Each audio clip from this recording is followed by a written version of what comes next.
चलिए, तो JSSC CGL मामले में आज हाईकोर्ट में सुनवाई होनी है। आपको बता दें कि लगातार जेएसएससी सीजीएल परीक्षा में गड़बड़ी को आधार बनाते हुए इसे रद्द करने की मांग की जा रही है।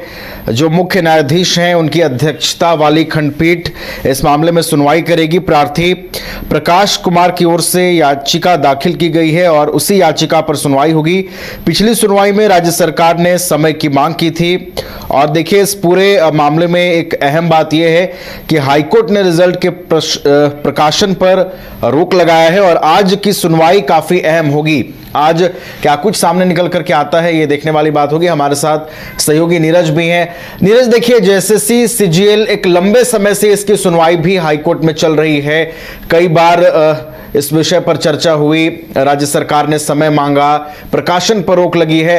आज की सुनवाई में नीरज, क्या कुछ चीजें सामने निकल करके आ सकती हैं? किन चीजों को आज चर्चा में रखा जा सकता है? देखिए नवीन, काफी महत्वपूर्ण सुनवाई है क्योंकि बीते जो 2 डेट रखे गए थे उसमें विस्तृत सुनवाई नहीं हो पाई थी किसी कारण के वजह से, क्योंकि पिछली सुनवाई में बहुत सारी बातें होनी थी, लेकिन क्योंकि जो महाधिवक्ता थे वो किसी और सुनवाई में व्यस्त थे, इस कारण से वो इस सुनवाई में नहीं शामिल हो पाए। इसलिए राज्य सरकार की ओर से समय की जो मांग की गई थी, उसके बाद कोर्ट ने समय प्रदान किया था और आज का डेट रखा गया है।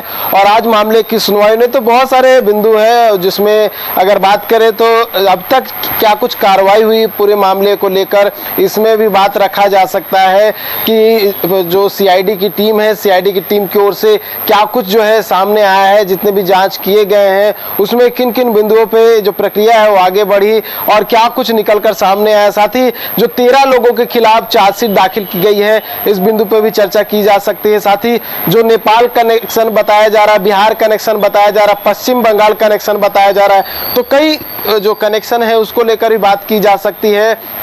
और जो सबूत दिए गए थे प्रार्थियों की ओर से, जिसमें स्क्रीनशॉट्स हो, चाहे वो जितने भी लोग गिरफ्तार हुए थे उनके जो मोबाइल थे वो भेजे गए थे एफएसएल जांच के लिए, ताकि जो आरोप लग रहे हैं पेपर लीक के उसमें कितनी सच्चाई है इसका जो पता है वो लग सके। तो कई बिंदु है जिसको लेकर आज हो सकता है कि राज्य सरकार की ओर से जो स्टेटस रिपोर्ट है वो दाखिल किया जा सकता है और ये बताया जा सकता है कि अब तक जो जाँच हुई है उसमें सीआईडी की ओर से क्या कुछ निकल के सामने आया, सीआईडी के जो जांच में क्या कुछ सामने आया है, क्या कुछ खुलासा हो पाया है, क्योंकि 13 लोगों की गिरफ्तारी हुई है। कई सबूत जो है, कई दस्तावेज जो है वो भी सीआईडी ने जो है जब्त किए हैं और उसमें क्या कुछ बिंदु जो है वो जोड़ने वाली बात है। और जो कड़िया जो है सभी मिला के अगर बात कर ले तो कहाँ पर जो है ये निष्कर्ष निकलता है कि पेपर लीक हुआ है या फिर नहीं हुआ है। तो ये कई बिंदु है जिसपे चर्चा होनी है। और साथ ही बात करूँ तो प्रार्थी की ओर से भी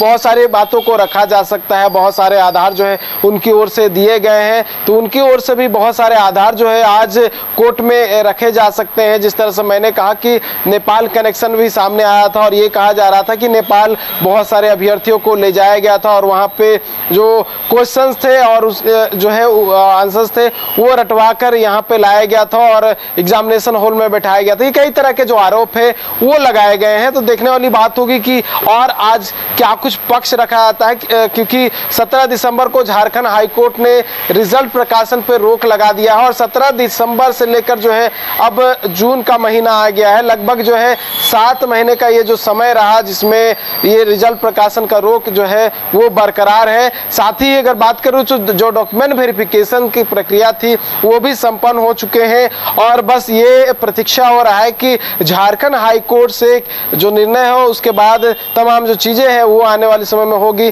चाहे वो झारखंड हाईकोर्ट इस पे रोक लगाए या फिर जो अभ्यर्थियों की ओर से मांग की जा रही है कि पूरी जो परीक्षा हुई है, पूरी प्रक्रिया की जांच सीबीआई से किया जाए। साथ ही साथ अगर सीबीआई नहीं करती है तो उसके अलावा जो है झारखंड हाईकोर्ट के सेवानिवृत्त जज की अध्यक्षता वाले कमेटी से जो है इसकी उसकी पूरी जांच की जाए। तो कई बिंदु हैं, देखने वाली बात होगी कि आज क्या कुछ होता है। राज्य सरकार की ओर से जो है क्या कुछ बात रखी जाती है, प्रार्थी की ओर से क्या कुछ कहा जा सकता है और क्या कुछ सबूत जो है मिले हैं अब तक के जो जांच है उसमें, और स्टेटस रिपोर्ट जो है राज्य सरकार जब आज दाखिल करेगी तो उसमें क्या कुछ बातों को इंक्लूड किया गया है और झारखंड हाईकोर्ट उसमें क्या कुछ निर्णय लेते हैं। तो काफी महत्वपूर्ण सुनवाई आज होने वाली है।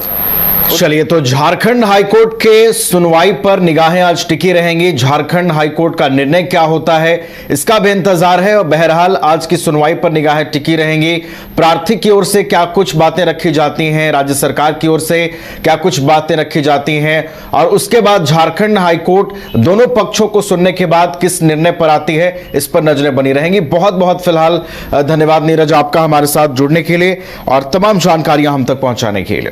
अगर आप देश के किसी भी कोने में रहते हैं, अगर आप पटना आना चाहते हैं और घर जैसे रहने और खाने का आनंद लेना चाहते हैं तो एक बार जरूर आए होटल डायमंटन। संपर्क करें 9572759746, 9031859981, 0612400158 एड्रेस अपोजिट विद्या संस्कार school, Ranjan Path, Gola road, Bailey road, Patna 801503।